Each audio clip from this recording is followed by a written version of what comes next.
Well, hello, everyone. I'm glad to be with you today. It's my honor and pleasure to introduce Dr. Jessica DeKeer-Gumby, who is here to discuss reimagining educational research from a racial equity perspective. Dr. DeKeer-Gumby is the department head and professor of educational psychology in the Department of Teacher Education and Learning Sciences at North Carolina State University. Her research interests include race and racial identity development, critical race theory, mixed methods research, and emotions in education.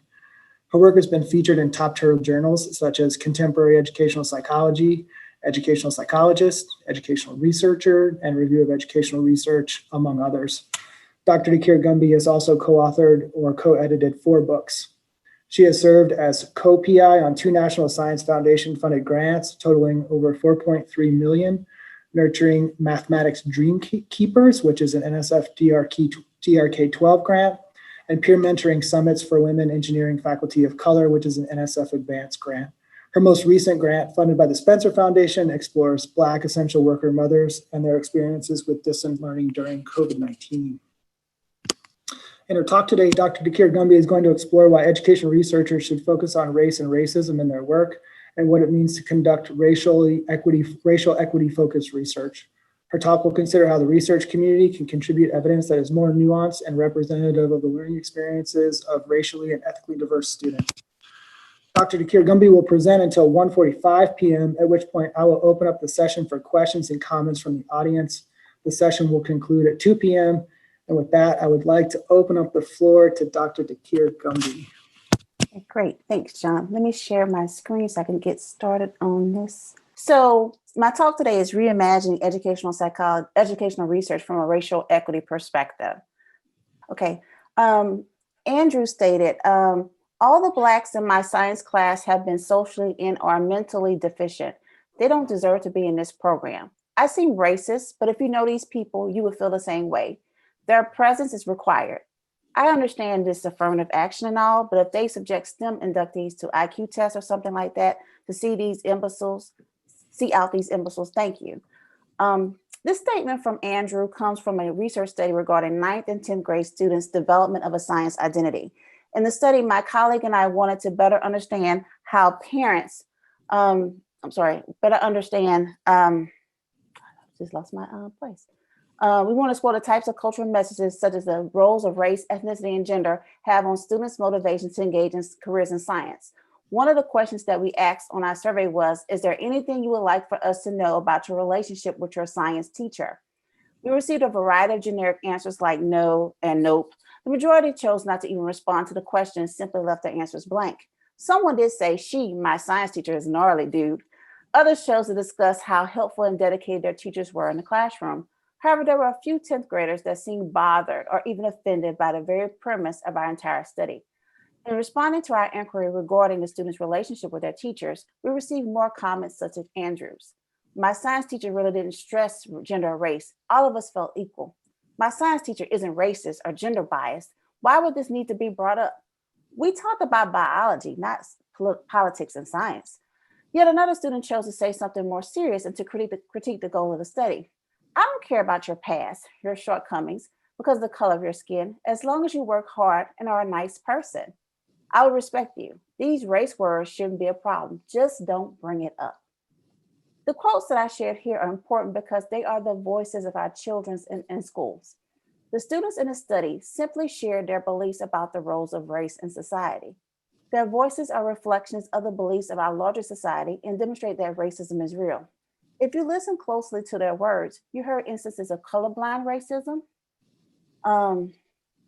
claiming to ignore race while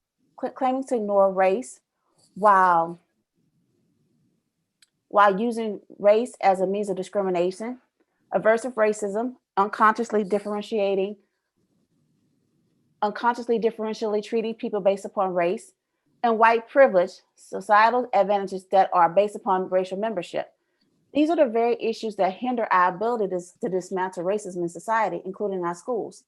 As such, I want to focus my discussion today around these very issues by providing examples how racial bias is manifested within schools and why education researchers should study race and racism. I will end my discussion by offering implications for researchers, policymakers, and practitioners regarding racial equity in schools. In the book, Faces at the Bottom of the Well, The Permanence of Racism, Derrick Bell, the late legal scholar and founder of critical race theory, stated, racism is an integral, permanent, and indestructible component of this society. This is important for us to understand because racism is pervasive and is manifested in various ways. It does not always appear in the blatant forms of the obvious racial slurs or the offensive symbols such as a burning cross or a hanging noose. The majority of the time, racism appears in very, very subtle ways, which allows us to go virtually undetected. This is the challenge that we have as educators and researchers, and that we have to attempt to identify and dismantle a racism in our schools that is not always readily visible. In doing so, we have to convince those skeptics that need to see in order to believe, making our charge even more difficult. Yet there have been many occurrences of racial bias in our schools nationwide that seem obviously racist, yet many claim to not be able to see. Let me provide you with a few examples. The resegregation of schools. First, I want to talk about a new twist on an old issue. In Silicon Valley in California, some researchers say that we're experiencing what is called the new white flight.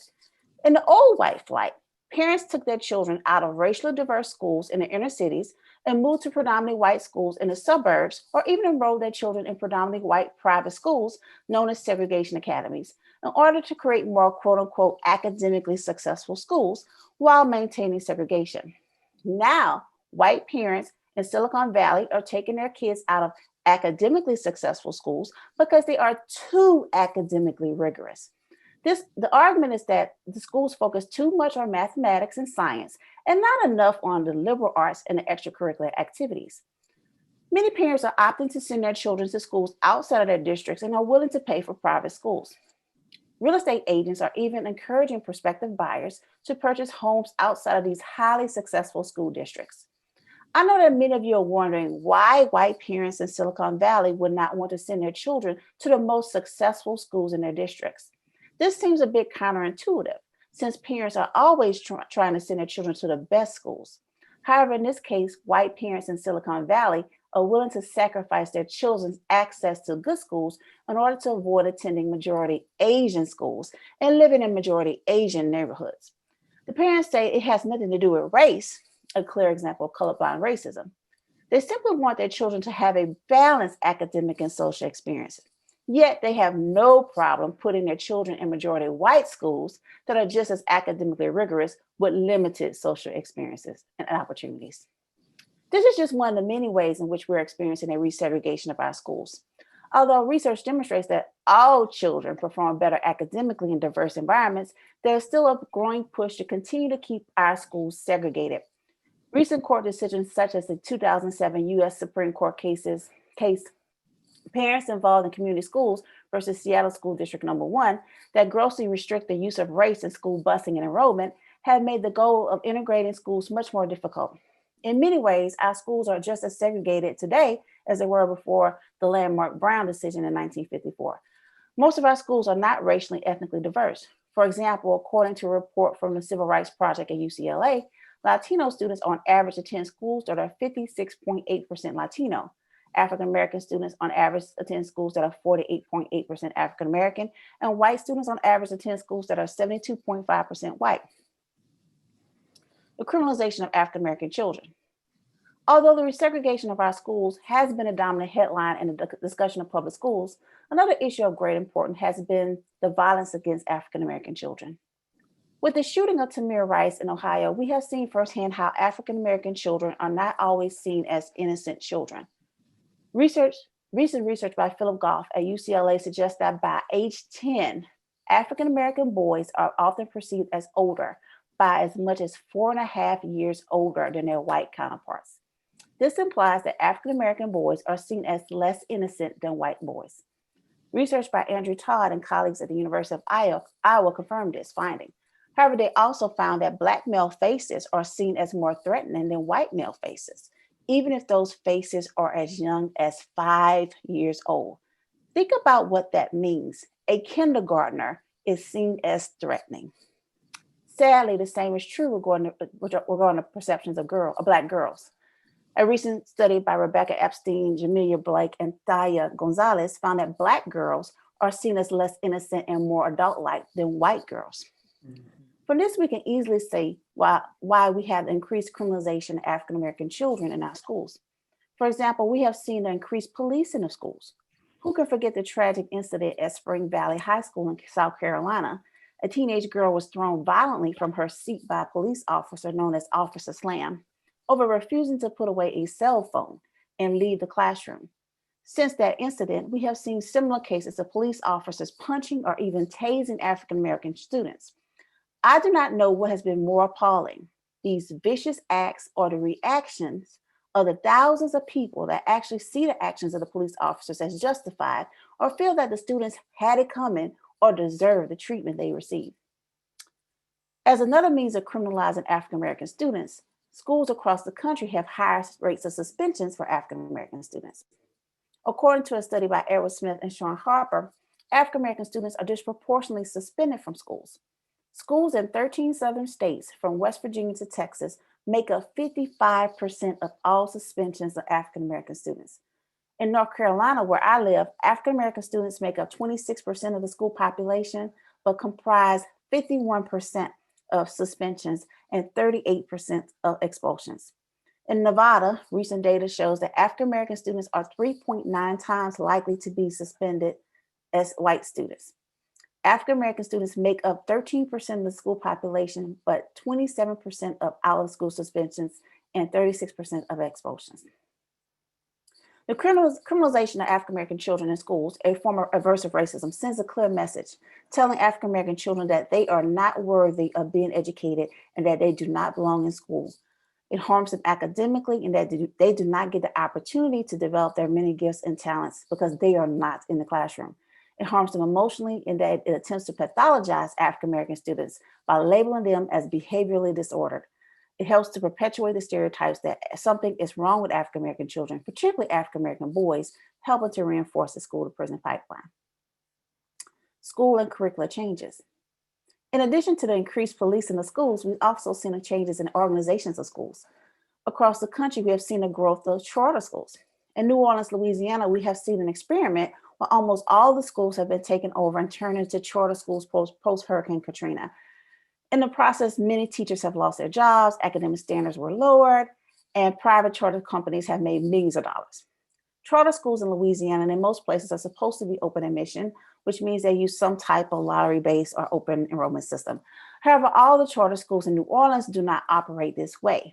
Several of the schools in the uptown area, which happens to be more affluent and predominantly white, are selective charters and use neighborhood-based admissions, and that students can attend if they live in a certain area or make selections based upon ability to pay for pre-K programs, and that those previously paid to attend certain pre-K programs automatically get placed ahead in the admissions process. This preferential treatment helps to privilege certain groups over others, thereby helping to recreate and perpetuate the segregated schools that existed pre-Hurricane Katrina. In addition, we've also seen many changes in curricula across the country due to partisan officials, due to the increase of partisan officials taking control of various legislative bodies. Some partisan officials have felt that school curricula are too liberal, have activist agendas, and do not promote American values. For example, in 2015, Oklahoma legislators voted to discontinue advanced placement history because of the college board's refusal to focus on American exceptionalism and the subsequent focusing on the negative yet true aspects of American history.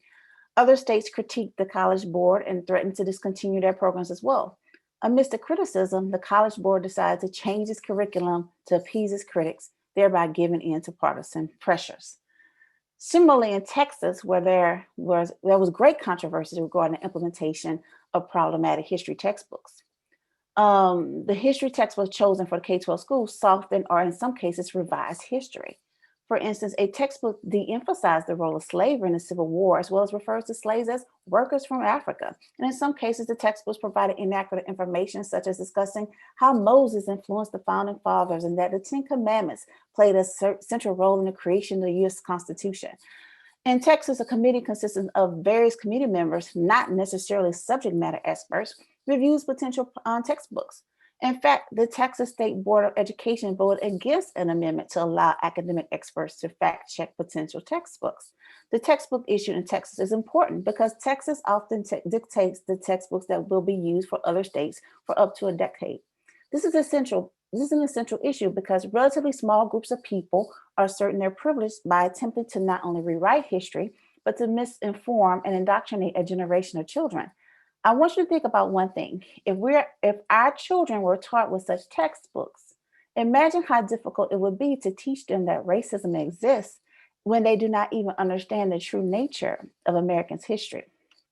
Perhaps one of the most egregious cases of legislative control in terms of curricula involves ethnic studies in the state of Arizona, which was wonderfully illustrated in the documentary Precious Knowledge. If you haven't seen it, please watch it, by Ari Louise Palos and Erin Isabel McGinnis. In 2010, the legislature passed House Bill 2281 that banned the teaching of ethnic studies, specifically classes that promoted the overthrow of the government, presented resentment toward a racial class of people, or designated for members of a particular ethnic group, or advocated ethnic solidarity instead of focusing on individuality. The bill targeted the teaching of Mexican American studies in the Tucson Unified School District. Other ethnic courses like African American studies or Native American studies were not addressed because they were seen to be more inclusive. What's interesting is that only 3% of students in the district took the course. The rationale for dismantling the program was the desire of one school board member that perceived that the course taught Latinos to hate other races, particularly whites, and it criticized the government. It must be added that there was no evidence of any of this occurring. In fact, the course was quite successful, demonstrating increased test scores, school attendance, and graduation rates. Although disturbing, I have highlighted just a few of the many race-related problems that are occurring in our schools across the country. The problems are many and vast. However, we cannot sit back and think the problem is too daunting to do anything about it. Although we may not be able to eradicate racism entirely, we can lessen its effects for future generations. In doing so, there are ways that education researchers, policymakers, and practitioners can help challenge racial bias and promote racial equity in our schools. For education researchers, first, in order to promote racial equity as education researchers, we need to study race and racism. We cannot be afraid to ask the difficult questions about race. Second, we must not be afraid to explicitly study the experiences of students of color. There's nothing wrong with exploring how race and racism influences a specific group of students' experiences in school. We should not assume that all students experience school the same. We definitely should not assume that different means deficit.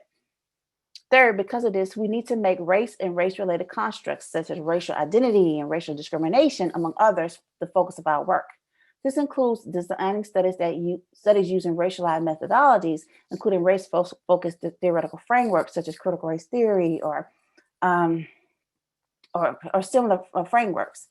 Fourth, we should not be surprised if race emerges as a significant variable or theme, even if we're not looking for it. Issues of race and racism are all around, even if we do not realize it. When this happens, do not be afraid to embrace talking about race.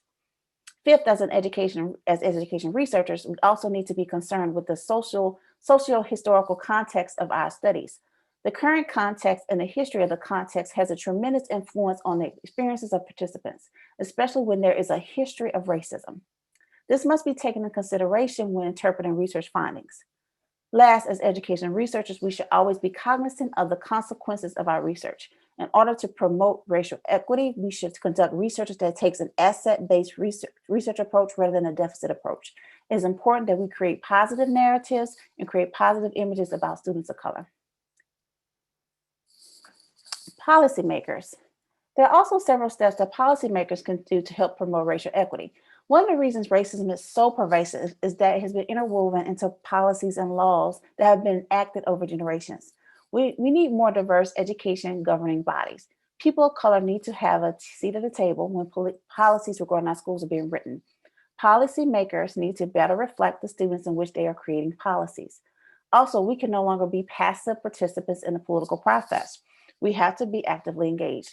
This means we need to vote for every election, especially for school board members, as they write school district policies, as well as members of the state legislatures as they allocate funds for schools.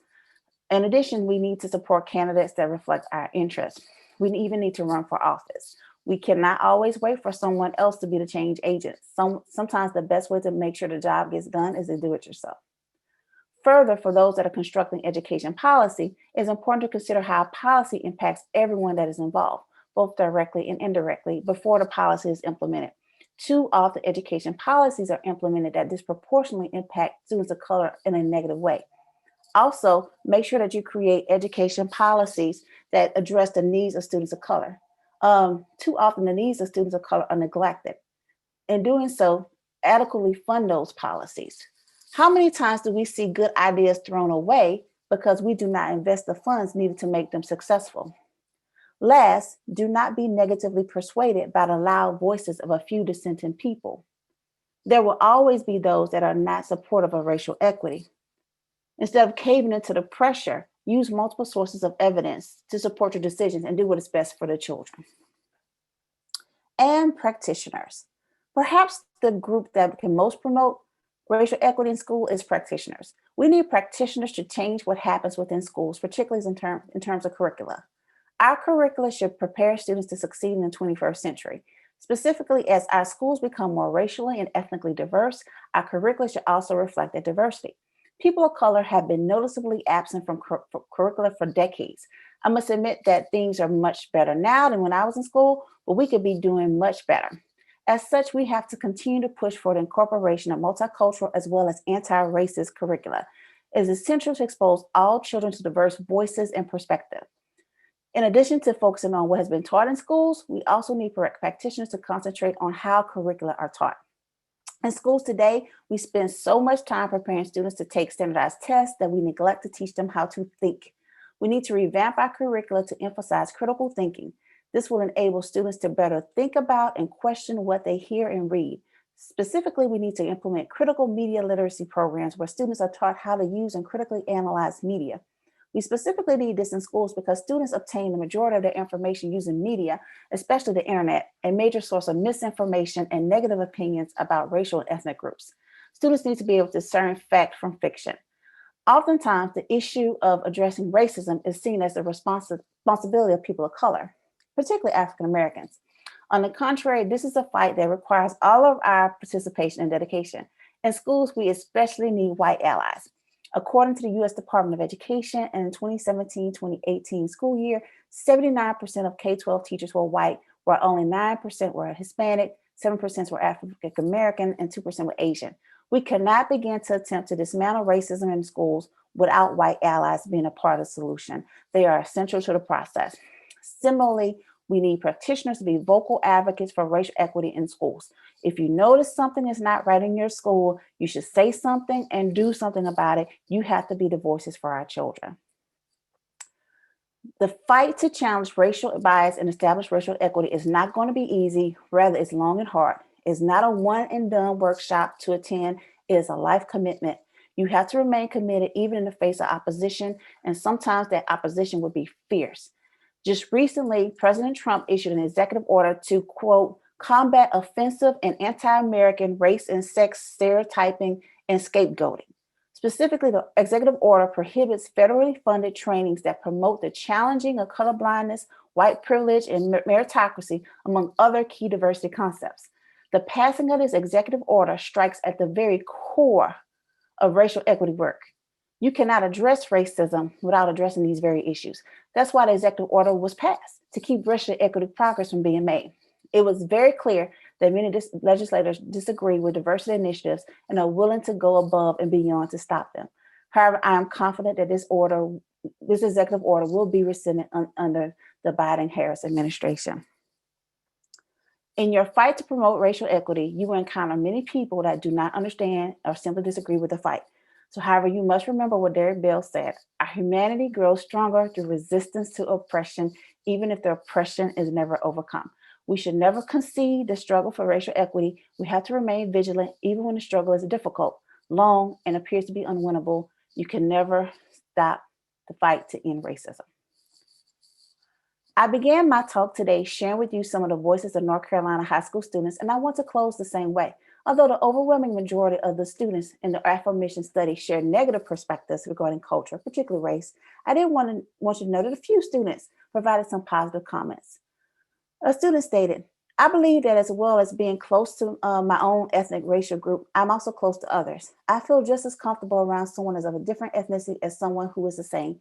I'm able to talk to them, relate to them, share feelings, and be friendly. Ultimately, that is our goal as educators, to create context where students feel pride in their own racial ethnic groups while simultaneously feeling comfortable with and wanting to engage with other racial groups. Doing so is the first step in challenging racial bias in our schools and creating racial equity. Thank you. I hope you enjoyed my talk today in today's summit. Thank you so much. You did a really terrific job and you covered a ton of ground there. And I have a series of questions for you, but I think my first question has to do with anti-racist curriculum and anti-racist policy. I mean, those terms are big terms in today's day and age. And I wonder if you see a sort of role in anti-racist curriculum and anti-racist policy in helping to understand where adequate sources of knowledge come from. And then also, how to help students develop the kind of media literacy that they may need to deal with disinformation campaigns and to try to think through some of the issues related to, race, class, and gender. It really does bring up questions of truth. And that's something that's very interesting to me. And I wonder if you've thought any of that through. So the first part you said, sources of knowledge for the anti-racist curricula. Mm-hmm. Well, I think it's really interesting that, particularly after everything really happened, it was just kind of a snowball effect of everything that happened, particularly George Floyd, Ahmaud Arbery, Breonna Taylor. I mean, that's just three of the many people that have lost their lives from police shooting, just general violence, racial violence. And I think it was just kind of a snowball effect. And so there's just so many people, sources of information to draw upon. And so I think when everything happened this summer, it became this really rush for people saying, okay, we want to know stuff. So people just started just devouring anything that kind of happened to do with race. And, just any books that were dealing with race, really. And so I don't think there was people really kind of sat down and said, hey, let's kind of put together I don't want to say the canon, but for lack of a better word, the canon for what do we think the definitive anti-racist, curricula should be. And so I actually think that's the work that's going on that really needs to go on now. But I think we really need to kind of go back to some of the basics, we need to go back to W.B. Du Bois and maybe start off with some of the core people in education. We think about some of the work like by Gloria Ladson-Billings, some of the other researchers like Carl Grant, some people who've been doing work on multicultural education and race work for decades. So that there's a lot in psychology. Just think about Beverly Tatum had a great book on why the Black kids sitting together in the cafeteria. Janet Helms did a lot of great work on racial identity and development. Robert Sellers and psychology as well. So they're people. We don't have to recreate the wheel. I just think we need to kind of really sit down and pull together people who've been doing race work from a variety of perspectives. I think we're going to have to do more of an interdisciplinary perspective to kind of pull that together for us to really put together a good anti-racist curriculum in education or any of the fields for us to really get a good idea. In terms, go ahead. I was going to say that leads nicely into my next question. So in the most recent article that you published, Using Critical Race Mixed Methodology to Explore the Experiences of African Americans in Education, you describe a situation early in your career where one of your colleagues came to you and told you that educational psychology didn't include multicultural issues. And then you fast forward to today and your work has inspired an incredible amount of work and change in the field. So I was just kind of wondering, who are you currently reading right now that you think is kind of on the right path to change, and what kind of work do you think is creating change for the betterment of marginalized people? I still read I guess in my career, I've always read from a variety of perspectives. I read from sociology, I read from social psychology, counseling psychology. I'm more interested in the topic. So if the topic is interesting, I read in the topic and if I feel that it kind of fits in the work that I'm doing and I'm willing to put it in. So I'm not necessarily stuck on, it has to be, because I'm an educational psychologist, I have to read just the educational psychology work. For me, it's, I study African American people. And if it fits well into what I'm studying about African American people, I'm willing to draw it in. And so I think that's really important for me as a scholar, that, it's about knowledge, and you bring in the knowledge wherever the sources of knowledge come from. So I read a variety of perspectives, but as a department head, unfortunately, I don't get a lot of opportunity to free read and stuff. So I have some books that I've purchased, that I'm hoping to read, because you get inspiration from a lot of places. Yeah. But I did want to address your question about the critical media literacy. Yeah, let's go back there. Yeah. I really do think that's important, but it's not just important for kids. It just seems that there's a lot of information online, and I think we need people. And we saw a lot of it in the elections, and that people, if they see it online, it's just this assumption that it's true. And there's a lot of information that's just not true there.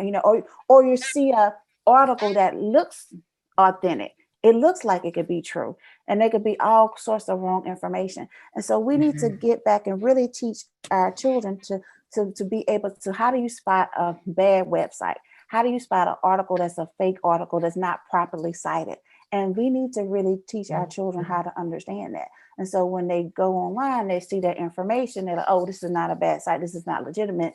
But I think we're going to need to ramp that up to the general populace so that adults can understand that as well. Yeah, agreed. And I think that's part and parcel to any anti-racist type curriculum. And then, in terms of teaching children those skills, for sure. Oh, here's a question. So I'll go ahead and read it for the group. Sure. Regarding racism, would you agree that a lot of it stems from a limited sense of identity, over our over-identification from an early age with our community, race, country, heck, even football clubs and political parties, smiley face, might creating some aspects in our educational curriculum which would instill a sense of universal consciousness through simple spiritual exercises I think that it's supposed to be at an early age in our schools, perhaps help alleviate this problem in the long run? Something to think about, question mark? So I think the question is kind of getting at some notion of harmony or universal consciousness as a part of our curriculum. Yeah, I think part of it, I think for some groups don't necessarily think about identity, and some groups do. And I think that's part of the issue. For instance, minoritized groups, we think about our identity all the time because we have to, and because just the way social structures are done are in place. And so I think what happens is when we inside, you have people who have to think about their identity or their lack of power, with groups who don't. You need to get this mix of people, you get this mixture where people don't seem to understand each other. And then I think, some identities have more power than other identities, and we all have multiple identities, and sometimes those identities are in conflict with each other. And so I think what happens is that, I think part of the question also getting at is that we don't understand our own multiple identities. We don't understand how they relate with each other, and we're not empathetic with other people to understand their identities and their multiple identities and what they mean. And so I think part of it is that we do need to have a better sense of understanding ourselves, but then developing a better sense of empathy with each other. And then, really trying to figure out, like you said, harmony, but better, general kind of how to better treat your brothers and sisters. And I really think that really kind of goes on to. So I think some of it would be, if we did, the question is about instill a sense of universal consciousness. So spiritual exercise. So I think in schools, I think in elementary schools, they do try to help kids to learn how to treat each other. But somewhere along the line, I think as kids develop and they become more developed, somewhere between late elementary school and middle school, that's when you start to see the kids kind of separate, and you start to stop seeing that kind of, I won't say harmony, but that we all get along together to separating. I think Beverly Tatum's book, Why the Black Kids Sitting Together in the Cafeteria, is a great book that really talks about, that's when as the kids begin to kind of figure out who they are and in their peer groups and their socialization, that's when they begin to separate. And unfortunately, people begin to oftentimes separate by race and kind of who you have most in common. And that's kind of when you it's really interesting that that kind of happens, but that's the way people kind of separate. So I don't know if putting more in the curriculum would make people stay together more or not, but I don't know if we've really tried it. It'll be interesting, but I think the schools that kind of do those more kind of curriculum like that tend to be more homogenous. And so we can't really see. So I think the breakdown maybe the stratification may be something that's not race. It might be SES or something else that kind of separates people. But yes, it'll be really interesting. So we have another question. We do. And so this question reads, I have a 5-year-old child who has grandparents of both Black and white racial identities. He identifies as brown.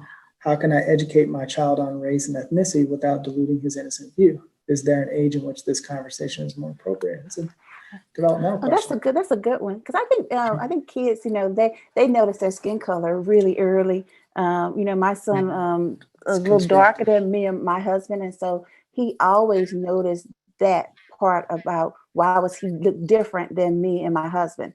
And so kids, as soon as they notice difference, they start bringing up those questions. So once the kids really start being cognizant of something being different, just something, you should start having those conversations with them in an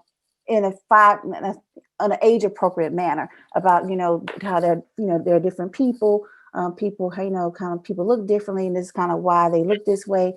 And as they get older and you have more conversations with them, you can fill in more details, and get them more information, but don't shun away from the conversations, because they're asking questions. They're just trying to make sense of their world and trying to understand and kind of say, well, why is mommy brown? Why is this grandma brown? And this grandma white? And they're just trying to make sense and trying to understand what's going on. So don't shy away from the conversations, just kind of make them age appropriate. Agreed. Yeah. Where the challenge is making the gravity of race relationships age appropriate in that conversation. It's a difficult task. Yeah. Because you can't keep them away from them because they're going to find them.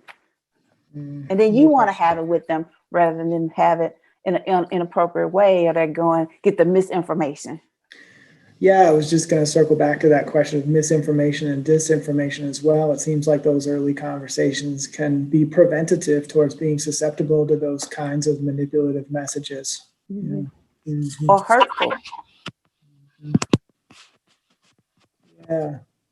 So one of the, another question I had for you was about research. I hope you don't mind shifting gears. We've got 4 more minutes, and maybe I could just ask you a question or two. I know there's probably some people in the audience who are very interested in CRT, critical race theory, and then your application of it to mixed methods. So you've developed a kind of unique technique that's CRMM. It's critical race mixed methods research, and I was just kind of interested in some of the applications of that method. And particularly with why a CRMM approach might be uniquely positioned to address, race and equity issues in educational research and educational psychology. It seems like it has some unique qualities to it. It's a very unique combination of a kind of theoretical worldview of inquiry and a methodological approach that can be extremely impactful. Yeah. Well, one reason is that mixed methods for the most part doesn't talk a lot about theoretical perspectives, and so anything to kind of really get push the mixed methods field with it, we need to talk more about theoretical perspectives, and people bring a worldview to the work that they do, and people can bring a critical perspective to the work that they do with mixed methods research. So that's really important, and so in bringing that, I think is really important, and particularly because I do a lot of race work, because CRT is really important to the whole research process, kind of how I create the research questions I come up with, the instrument I use, the interview questions I use. The whole nine. So everything that I do is influenced by CRT. And so I think, when you lay that on top of the fact that, as I just mentioned, that mixed methods tends to not focus as much on a theoretical perspective, talking about CRMM is really important because I needed to have a language where I talk about how important it is to, focus on the method, but also focus on the importance of the theory. And because the theory is just, at least for CRT, is just as important as the method. And CRT in itself, is a method, particularly if you're looking at it just from a qualitative perspective. And so, you know, in CRT, at least from CRMM perspective, in a lot of ways, it tends to be, well, more qualitative dominant. And so that gets into more, you know, really focusing more on the voice, but also looking at, you know, having the quantitative perspective is there as well to kind of make the larger case. Yeah, I mean, it's a really unique perspective, and I really enjoyed that article. And I think it's allowing CRT to drive the mixed methods approach in ways that can produce substantive change. And then, you know, with mixed methods ability to triangulate research, it's just a really powerful approach. And I would, recommend everybody take a look at it.